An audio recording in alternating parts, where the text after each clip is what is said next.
नाज़रीन गिरामी अस्सलामु अलैकुम वरहमतुल्लाहि वबरकातुह। सीधी बात के ताज़ा तरीन प्राइम टाइम में आप लोगों का इस्तकबाल है। नाज़रीन मैं अंसार अज़ीज़ नदवी आज के इवनिंग प्राइम टाइम में जो इस वक्त शहरियत बिल है उसको लेकर के मुल्क भर में जो हंगामे हैं और उसके ताज़ा लेटेस्ट अपडेट्स जो मुख्तलिफ़ तौर पे बयानात आ रहे हैं ठाकरे के यहाँ से और दीगर सियासी लोगों से और समाजी कारकुनान से, अमेरिका से भी एक ख़बर आई है जो अमित शाह पर पाबंदी लगाने का मुतालबा कर रहा है अगर इस तरह का बिल पास होता है। तो इस सारी तफसीलात जो इस वक्त हंगामा आ रही है मुल्क भर में, जो एक अहम तरीन मामला है इस वक्त हिंदुस्तान का, उस पर मैं तबसरा करूँगा, उसकी कुछ तफसीलात रखूँगा। और साथ ही पाकिस्तान ने भी इस बात को लेकर के बयान दिया है, इमरान खान ने, उसने क्या बयान दिया है वो भी बयान करूँ। फ़ैरोज़ ख़ान की हिमायत करने पर बनारस हिंदू यूनिवर्सिटी के दलित प्रोफेसर पर हमला कर दिया गया है और उधर फ़ैरोज़ ख़ान जो है वो अपने टीचिंग से यानी संस्कृत पढ़ाने वाले ओहदे से इस्तीफ़ा दे चुके हैं। और चिल्ली में एक फ़िज़ाइया का तैयारा हादिसे का शिकार हो गया है जिससे 38 अफराद की मौत हुई है। उस पर भी तफसीलात से रोशनी डालते हुए सऊदी रेस्तुरानों में अब पर्दा करना ज़रूरी नहीं होगा, इस तरह का फ़ैसला रातों रात ले लिया गया है और सऊदी अरब की शबीह किस तरह इस वक्त ख़राब होती जा रही है उस पर मैं आप लोगों के सामने तबसरा करूंगा। उससे पहले आप लोगों से दरख्वास्त है कि जिन लोगों ने हमारे चैनल को सब्सक्राइब नहीं किया है सब्सक्राइब कर लें और हमारी इन वीडियोस को दूसरों तक पहुंचाने में हमारी मदद करें। वेलकम नाज़रीन, आइए सबसे पहले हम बात करते हैं शहरियत बिल की जो पार्लियामेंट से पास हो गया है। साबिक IAS अफसर और हुकूक इंसानी कारकुन हर्ष मंदिर ने मंगल के रोज़ कहा है कि अगर शहरियत तरमीमी बिल पार्लियामेंट से पास हो जाता है तो वो ख़ुद को ऑफिशियल तौर पर मुसलमान ऐलान कर देंगे यानी मुसलमान हो जाएंगे। उसके साथ ही हर्ष मंदिर ने कहा कि जब NRC के दौरान उन्हें अपने दस्तावेज़ात जमा करने के लिए कहा जाएगा तो वो उससे भी इनकार कर देंगे कि अपने दस्तावेज़ात जमा करें। ये हर्ष मंदिर हैं जो मशहूर इंसानी कारकुन हैं और साबिक IAS अफसर है, वो भी इस वक्त जो है पूरी तरह मैदान में आ गए हैं इस शहरियत बिल के ख़िलाफ़ जो हिंदुस्तान की रूहानियत, यहाँ की यकसानियत और तमाम समाज व तबक़ात को एक साथ ले जाने के ख़िलाफ़ माना जा रहा है। वहीं पर इस शहरियत तरमीमी बिल को लेकर के अमरीकी कमीशन भी गुस्से में नज़र आ रहा है। जी हाँ, शहरियत तरमीमी बिल 2019 पीर के रोज़ एक तवील बहस के बाद जैसा कि आप जानते हैं बिलाखिर लोकसभा से तो पास हो गया है। इस बिल के ख़िलाफ़ जहां हिंदुस्तानी स्कॉलरों और कई सियासी पार्टियों ने मोर्चा खोल दिया, वहीं अमरीकी कमीशन USCIRF ने भी इस पर सख्त तशवीश का इजहार किया है। दरअसल बैनुल-अक़वामी मजहबी आज़ादी के मामलों को देखने वाला United states commission on international religious freedom ने शहरियत तरमीमी बिल को मोदी हुकूमत के ज़रिए गलत रास्ते पर लिया गया ख़तरनाक मोड़ करार दिया है। अमरीकी कमीशन ने कहा कि शहरियत तरमीमी बिल गलत सिमत में बढ़ाया गया ख़तरनाक कदम है और अगर ये हिंदुस्तान की पार्लियामेंट में पास होता है तो हिंदुस्तान के वज़ीर दाखिला अमित शाह के ख़िलाफ़ पाबंदी लगाई जानी चाहिए। कमीशन ने पीर के रोज़ अपने एक बयान में कहा कि बिल के लोकसभा में पास होने से वो बेहद फिक्रमंद हैं। लोकसभा ने पीर के रोज़ शहरियत तरमीमी बिल CAB को मंजूरी दे दी जिसमें अफ़गानिस्तान, बांग्लादेश और पाकिस्तान से मजहबी अजियत रसानी के सबब 31 दिसंबर 2014 तक हिंदुस्तान आए हिंदू, सिख, बौद्ध, जैन, पारसी और ईसाई बरादरियों के लोगों को हिंदुस्तानी शहरियत के लिए दरख्वास्त देने का बिल बनाने का इल्तिज़ाम है। बहरकैफ नाज़रीन, इस बिल को लेकर के आप लोग की तफसीलात जानती ही हैं और इसको लेकर के मुजाहरे भी शुरू हो चुके हैं। लगभग यूँ समझिए कि इस वक्त 70% बल्कि 80% तबका इस बिल के ख़िलाफ़ बता रहा है और हिंदुस्तानी रूहानियत के ख़िलाफ़ है क्योंकि हिंदुस्तान तमाम मज़ाहिब, तमाम तबक़ात, तमाम ज़बानों हर एक को लेकर के चलने का नाम है। शहरियत तरमीमी बिल के ख़िलाफ़ शिमाली मशरक़ी रियासतों में हंगामा बर्पा हो चुका है। आसाम के कई हिस्सों में आतिशज़दगी और एहतिजाजी मुजाहरे हो रहे हैं। इस बिल के ख़िलाफ़ नॉर्थ ईस्ट स्टूडेंट्स ऑर्गेनाइजेशन और ऑल आसाम स्टूडेंट यूनियन ने आज सुबह 5 बजे से शाम 5 बजे तक 12 घंटे के बंद का ऐलान किया है। दूसरी तरफ डबरूगढ़ में तलबा तंजीम सड़कों पर उतरकर एहतिजाजी मुजाहरे कर रहे हैं और उन्होंने सड़कों पर कई चीज़ों को नजर आतिश भी कर दिया है। इस बिल के खिलाफ लोग सड़कों पर उतरकर मोदी मुखालिफ नारे लगा रहे हैं। ताज़ा तरीन खबरों के मुताबिक आसाम के जोरबाट में लोगों ने जमकर सड़कों पर हंगामा किया। उनका कहना है कि शहरियत तरमीमी बिल से आसाम के लोगों के लिए परेशानियां खड़ी हो जाएंगी और ये आईनी अक़दार के भी खिलाफ है। काबिल गौर है कि बिल लोकसभा में पास हो चुका है और इम्कान जाहिर किया जा रहा है कि बुध के रोज़ ये राज्यसभा में पेश किया जाएगा। बहरहाल शहरियत तरमीमी बिल पर हंगामे को देखते हुए गुवाहाटी यूनिवर्सिटी और डब्रूगढ़ यूनिवर्सिटी ने कल होने वाले इम्तिहानात को मुलतवी कर दिया। इसके अलावा बंद के ऐलान के मद्देनज़र आसाम, अरुणाचल प्रदेश, मेघालय, मिजोरम और त्रिपुरा में सिक्योरिटी बढ़ा दी गई है। त्रिपुरा में भी लोग इस बिल के खिलाफ पूरी तरह से रास्तों पर निकल आए हैं और एहतिजाजी मुजाहरे कर रहे हैं। यहाँ की सियासी पार्टियां भी इस बिल को लेकर के पूरी तरह से मैदान में आ गए हैं। वहीं पर अगर हम बात करें बाल ठाकरे की, माफ कीजिएगा उद्धव ठाकरे की, जो बाल ठाकरे के लड़के हैं, उन्होंने भी इसकी मुखालिफत की है। लोकसभा में शहरियत तरमीम बिल पेश किए जाने के मद्देनज़र शिवसेना ने सवाल उठाए कि क्या हिंदू गैर कानूनी पनाहगुज़ीनों की चुनिंदा कबूलियत मुल्क में मजहबी जंग छेड़ने का काम नहीं करेगी, और उसने मरकज़ पर बिल को लेकर हिंदुओं और मुसलमानों को बांटने का इल्ज़ाम लगाया है। उद्धव ठाकरे की क़यादत वाली पार्टी ने यह भी कहा कि बिल के आड़ में वोट बैंक की सियासत करना मुल्क के मफाद में नहीं है। पार्टी के तर्जुमान सामना में किदारिया में शिवसेना ने बिल के वक्त पर सवाल उठाते हुए कहा, हिंदुस्तान में अभी दिक्कतों की कमी नहीं है, लेकिन फिर भी हम शहरियत तरमीम जैसी नई परेशानियों को दावत दे रहे हैं। ऐसा लगता है कि मरकज़ ने बिल को लेकर हिंदुओं और मुसलमानों को बांट दिया है। साथ ही शिवसेना ने वज़ीर आज़म नरेंद्र मोदी से कुछ पड़ोसी ममालिक के खिलाफ सख्त कार्रवाई करने की भी अपील की है। बहरकैफ नाज़रीन, देखा जाए तो जो है पूरी तरह से इस वक्त शहरियत तरमीम बिल को लेकर के जो गम गुस्सा नज़र आ रहा है, वहाँ पर बिहार में भी जो इस वक्त हुकूमत चल रही है नीतीश कुमार की, उनमें भी इस वक्त दो ग्रोह बन चुके हैं। बहुत सारे लोग इसको लेकर के जो है इस बिल को लेकर के मुखालिफत कर रहे हैं और बाज़ लोग इसकी जो है हिमायत में खड़े हुए हैं। पाकिस्तान से भी खबर आ जाती है इस बिल को लेकर के। पाकिस्तान ने हिंदुस्तानी पार्लियामेंट में पीर के रोज़ पेश किए गए शहरी तरमीमी बिल पर रद्द-ए-अमल जाहिर करते हुए कहा कि बिल हिंदुत्व के नज़रिए को फ़रोग़ देने वाला है और वो इसकी मजम्मत करता है। पाकिस्तान के वज़ीर आज़म इमरान खान ने मंगल के रोज़ दावा किया कि बिल बैनुल-अक़वामी इंसानी हुकूक़ के कानून और पाकिस्तान के साथ दो तरफ़ा मुआहदों की सभी मयारात की खिलाफ वर्जी करता है। इमरान खान ने इस हवाले से अपने ट्वीट में कहा, हम हिंदुस्तानी लोकसभा की शहरियत से मुतालिक कानून साजी की शदीद मजम्मत करते हैं, जिसमें इंसानी हुकूक़ के कानून के तमाम उसूलों और पाकिस्तान के साथ दो तरफ़ा मुआहदों की खिलाफ वर्जी होती है। यह RSS के हिंदू राष्ट्र नज़रिए की सिलसिले की कड़ी है और उसे फाशिस्ट मोदी हुकूमत आगे बढ़ा रही है। इस तरह का बयान जो है अपने ट्वीट के ज़रिए से पाकिस्तान ने यानी वहाँ के जो है वज़ीर आज़म इमरान खान ने दिया है।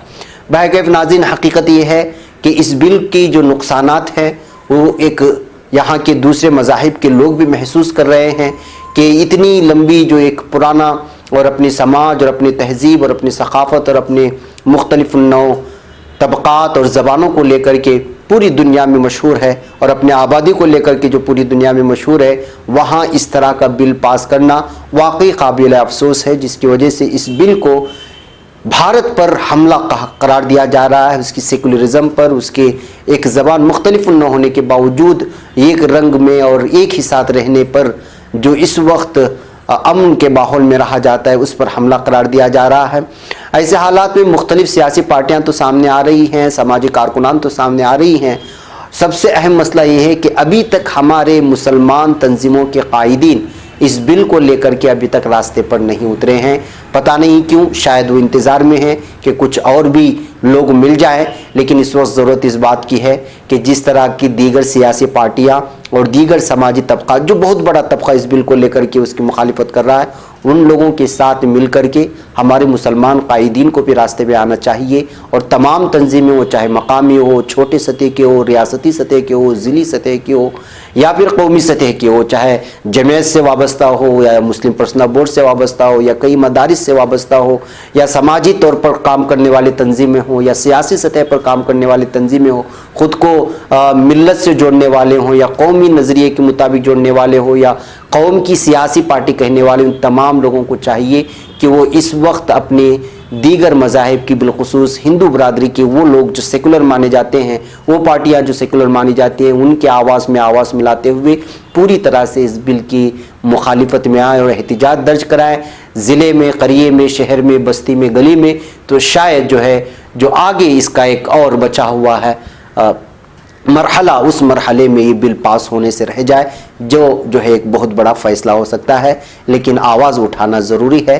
البتہ سوشل میڈیا کی کچھ لکاری زیادہ ہی مسلم قائدین کو اور مسلم لیڈران کو کھینچ رہے ہیں، لیکن حکمتاً شاید ممکن ہے کہ وہ لوگ خاموش ہوں، لیکن اگلے دنوں میں محسوس ہو رہا ہے کہ مسلم قائدین بھی اس وقت راستے پر نکل کر کے احتجاج کریں گے اور لوگوں کو جمع کریں گے، جس کا ایک اثر ہوتا ہے، اس کا نتیجہ جو بھی آئے لیکن اس کا اثر ضرور ہوتا ہے۔ بہرکیف ناظرین، آئیے اب ہم بڑھتے ہیں اور بات کرتے ہیں بنارس یونیورسٹی کی، جو ہندو بنارس یونیورسٹی سے مشہور ہے۔ بنارس ہندو یونیورسٹی میں دلت طبقے سے تعلق رکھنے والے سنسکرت کے ایک پروفیسر پر طلباء نے محض اس لیے حملہ کر دیا کیونکہ انہوں نے اپنے مسلمان ساتھی فیروز خان کی حمایت کی تھی۔ واضح ہے کہ فیروز خان کی طلباء اسسٹنٹ پروفیسر کے عہدے پر تقرری کے خلاف سراپا احتجاج ہے۔ حملے کا شکار ہونے والے دلت پروفیسر سنسکرت ودیا دھرم وگیان SVDV محکمے میں سینئر فیکلٹی ممبر ہیں، جہاں خان کی تقرری کی گئی ہے۔ پیر کے روز پیش آنے والے اس واقعے کے بعد پروفیسر شانتی لال سالوی نے نامہ نگاروں کو بتایا کہ میں کلاس میں بیٹھا ہوا تھا جب کچھ طلبہ اندر داخل ہوئے اور مجھ سے گالی گلوچ کرنے لگے۔ انہوں نے مجھ سے فیکلٹی میں ایک مسلمان کی تقرری کی حمایت کرنا بند کرنے کو کہا۔ انہوں نے کہا مجھے عدم محفوظ کا احساس ہونے لگا اور میں باہر آ گیا۔ پھر کچھ طلبہ نے مجھ پر پتھراؤ کیا اور بعد میں میرے ساتھ دھکا مکی کی۔ میں بچ گیا کیونکہ ایک اجنبی شخص نے مجھے اپنی اسکوٹی پر لفٹ دے دی۔ سالوی نے الزام لگایا کہ ساتھی نے طلبہ کو اکسایا تھا، لیکن میڈیا کے سامنے اس کا نام نہیں لیں گے۔ انہوں نے کہا میں نے کچھ طلبہ کے خلاف محکمے کے پروفیسر اور وائس چانسلر راکیش بھٹناگر سے شکایت کی ہے۔ ایک طالب جو کہ سالوی کو نشانہ پر نشانہ بنانے والے گروہ کا حصہ تھا، اس نے کہا پروفیسر سے صرف خان کی حمایت بند کرنے کو کہا اور ان پر کبھی حملہ نہیں کیا۔ محکمہ سنسکرت ودیا دھرم کے کچھ طلبہ خان کی اس بنیاد پر تقرری کی مخالفت کر رہے ہیں کہ ایک مسلمان ہندو مت کی تحریریں نہیں پڑھا سکتا، جس میں محکمے کا نصاب بھی شامل ہے۔ بہرکیف ناظرین، ہندو بنارس یونیورسٹی میں اس معاملے کو لے کر کئی دن سے بحث چل رہی ہے، طلبہ کا احتجاج بھی درج ہوا جا رہا تھا اور اس بات کو لے کر کے یہ بھی محسوس کیا جا رہا تھا کہ کس طرح اس وقت یونیورسٹیاں نصاب اور تعلیم بھی اس وقت جو ہے اس کو مذہبی رنگ دے کر کے جو ہے کوشش کی جا رہی ہے لوگوں کی صلاحیتوں کا اور اس میں اپنی زندگی صرف کرنے کا اور پڑھنے کا۔ اس کے علم سے جو ہے کسی کا مذہب کا تعلق نہیں ہوتا، لیکن اس طرح کی چیزوں میں بھی، تعلیم میں بھی اس وقت مذہب گھسیٹ کر کے ایک مخصوص طبقہ پوری طرح سے جو ہے پورے بھارت کو فرقہ وارانہ ماحول میں اور ہندو مسلم جو ہے تناؤ میں اور ان کے عصبیت میں اور دوریوں میں اور دشمنی اور عداوت میں بڑھاوا دینا چاہ رہا ہے۔ بہرکیف ناظرین، یہ وہ خبر تھی۔ بالکل آخر میں آج یہ خبر مل ہی گئی کہ جو ہے فیروز خان نے جو ہے اپنے عہدے سے اس وقت استعفیٰ بھی دے دیا ہے۔ سنسکرت کی یعنی سنسکرت شعبے میں جو اسسٹنٹ پروفیسر تھے فیروز خان، انہوں نے آج وہاں سے استعفیٰ بھی دے دیا، یہ بھی خبر آئی ہے۔ بہرکیف ناظرین، آئیے چلتے ہیں چلی کی جانب۔ جی ہاں، چلی فضائیہ کا ایک طیارہ گر کر آج تباہ ہو گیا ہے۔ اس طیارے میں سوار 3 سویلین سمیت 38 افراد کی موت ہو گئی۔ جائے حادثے کی جانب ریسکیو مشن روانہ کر دیا گیا ہے۔ چلی کی فضائیہ کی طرف سے جاری ایک بیان میں کہا گیا ہے کہ طیارے میں عملے کے 17 افراد اور 21 مسافر تھے۔ غیر ملکی نیوز ایجنسی کے مطابق مسافروں میں 3 سویلین افراد بھی شامل ہیں۔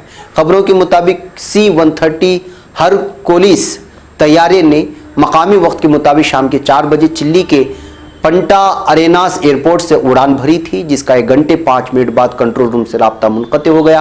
چلی کے حکام کا کہنا ہے کہ طیارے کی تلاش کا کام جاری ہے۔ 2 F-16 طیارہ تلاش کے لیے جانے والے 4 بحری جہازوں کی حفاظت کے لیے روانہ کیے گئے ہیں۔ چلی کے صدر کا کہنا ہے کہ وہ صورتحال پر نظر رکھے ہوئے ہیں۔ بہرکیف ناظرین، یہ فضائیہ کا ایک چلی میں پیش آنے والا ایک آج کا ایک بہت بڑا حادثہ ہے، جس میں پورے کے پورے جو ہے افراد جتنے بھی سوار تھے 38 افراد کی موت ہو چکی ہے۔ ناظرین، آئیے سعودی عرب کی بات کرتے ہیں۔ سعودی عرب میں اصلاحات کے نام پر جس طرح کے فیصلے لیے جا رہے ہیں، یہ سعودی عرب کی شناخت کو، اس کی پہچان کو ختم کر رہا ہے۔ جی ہاں ناظرین، سعودی حکومت کی جانب سے حالیہ اقدام کے نتیجے میں اب خواتین کو ریستورانوں میں یعنی ہوٹلز میں علیحدہ داخلی راستہ استعمال کرنے یا پردے کے پیچھے بیٹھنے کی ضرورت نہیں ہوگی.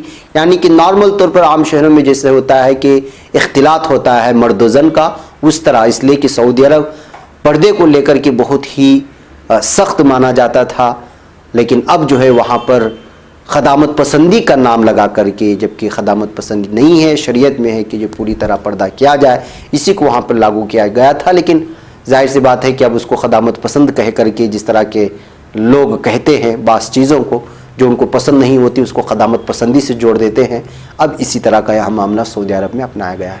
سعودی حکومت کی جانب سے ایک حالیہ اقدام کے نتیجے میں خواتین کو اب مردوں کے ساتھ بیٹھ کر کے وہ کھانا نوش کر سکتے ہیں، کافی پی سکتے ہیں، سب کچھ کر سکتے ہیں. یہ جو ہے جو پردے کا اہتمام ہوا کرتا تھا اس پردے کے اہتمام کو ختم کر دیا ہے، اور راتوں رات یہ فیصلہ لیا گیا ہے. اس صنفی امتیاز کے خاتمے کا اعلان سعودی حکومت کے وزارت بلدیات و دیہی امور کی جانب سے ایک طویل اور ٹیکنیکی بیان میں اتوار کے روز خاموشی سے کیا گیا. اس سے قبل سعودی عرب کے ساحلی شہر جدہ اور دارالحکومت ریاض کے کچھ ریسٹورانوں میں، یعنی کہ ہوٹلوں میں اور کیفٹیریا میں، یعنی کیفس جس کو کہا جاتا ہے، وہاں پہ نامحرم مردوں اور خواتین کو آزادانہ طور پر اکٹھے بیٹھنے کی اجازت دی گئی تھی. روایتی سعودی اس صنفی امتیاز کو ایک مذہبی ضرورت کے طور پر دیکھتے ہیں، باوجود ہے کہ ہمسایہ مسلم ملکوں میں ایسا اصول رائج نہیں ہے. سعودی عرب میں ایک معمول رہا ہے کہ غیر متعلقہ یا نامحرم مردوں اور عورتوں کو گھلنے ملنے کی اجازت نہیں ہے. سرکاری اسکول اور بیشتر سرکاری یونیورسٹیوں میں بھی اسی عمل افتراق کے تحت خواتین اور مردوں کو الگ رکھا جاتا ہے، اور وہاں کی شادیوں کی محفلوں میں بھی یہی اصول کار فرما ہے، بلکہ ہر محفلوں میں پردے کا پورا انتظام ہوا کرتا تھا. لیکن اصلاحات کے نام پر اس وقت سعودی عرب کی شناخت کو ختم کر دیا گیا ہے. سعودی عرب میں ریستوران اور کیفے جن میں اسٹار بکس جیسی بڑے برانڈ بھی شامل ہیں، فی الحال فیملی سیکشنز کی صورت میں بٹے ہوئے ہیں، جہاں اکیلی خواتین اور مرد رشتہ داروں کے ساتھ آنے والے خواتین کے بیٹھنے کا الگ انتظام ہوتا ہے اور صرف مردوں کے بیٹھنے کی جگہ الگ ہوتی ہے. اس کے علاوہ بہت سے ریستورانوں میں خواتین کے لیے علیحدہ داخلے راستے اور کمرے بھی ہوتے ہیں جہاں خواتین مردوں کی نظروں سے اوجھل رہتی ہیں. ایسے چھوٹے ریستوران جن میں الگ الگ بیٹھنے کی جگہ نہیں ہوتی، وہاں خواتین کا داخلہ ممنوع ہوتا ہے. تاہم حالیہ برسوں میں سعودی ولی عہد شہزادہ محمد بن سلمان نے معاشرتی اصلاحات کو بڑھاوا دینے کا جو دعویٰ کیا ہے، اس کے بدولت جو سعودی عرب میں موسیقی نہیں تھی، جہاں محافل موسیقی نہیں ہوتے تھے، جہاں سنیما گھر نہیں ہوتے تھے، وہاں محافل موسیقی بھی ہو گئی، سنیما گھر بھی ہو گئی، اور اس طرح اختلاط بھی مرد و زن کا ہو رہا ہے. جہاں پہلے جانا ممنوع ہوتا تھا وہاں اس کو جو ہے جائز قرار دیا گیا ہے، یعنی اجازت دے دی گئی ہے. 2 سال قبل خواتین کو پہلی بار اسٹیڈیم میں کھیلوں کے مقابلے فیملی سیکشن میں بیٹھ کر دیکھنے کی اجازت ملی. حالیہ برسوں میں کم عمر لڑکیوں کو بھی اسکول میں کھیلوں میں شرکت کی اجازت دی گئی. پہلے صرف لڑکوں کا حق سمجھا جاتا تھا. اگست کے مہینے میں خواتین اور مردوں کو ایک ساتھ پاسپورٹ کے لیے درخواست دینے اور آزادانہ طور پر سفر کرنے کی اجازت دے کر سفر پر ایک متنازع پابندی ختم کر دی گئی، جس کی بدولت ایک دیرینہ سرپرستی والی پالیسی ختم ہو گئی، جس کے تحت خواتین کے آزادانہ نقل و حمل کو کنٹرول کیا جاتا تھا. اور اس کے بعد کس طرح سے خبریں آئیں کہ سعودی کی خواتین بھاگ گئیں یورپین میں، اور الگ الگ اب اپنی جو ہے مقاصد اور اپنے مطلب کو سامنے رکھتے ہوئے یورپین ممالک میں جا کر کے کس طرح وہاں کی جو ہے شہریت لینے کے لیے، اور پھر یہ ساری چیزیں آپ اخبارات میں اور خبروں میں پڑھتے رہے ہیں. من جملہ طور پر یہی بات ہے کہ جو ہے اصلاحات کے نام پر اس وقت سعودی عرب کی وہ اسلامی شناخت جس پر ایک مسلمان بڑے جو ہے ناز کیا کرتا تھا، وہ دھیرے دھیرے کر کے ختم کرتی ہوئی جا رہی ہیں، جس پر جتنا بھی افسوس کیا جائے بہت کم ہے. باقی ناظرین، آج کے پرائم ٹائم میں مجھے اجازت دیں، انشاءاللہ پھر آپ سے ملاقات ہوگی. السلام علیکم ورحمۃ اللہ وبرکاتہ.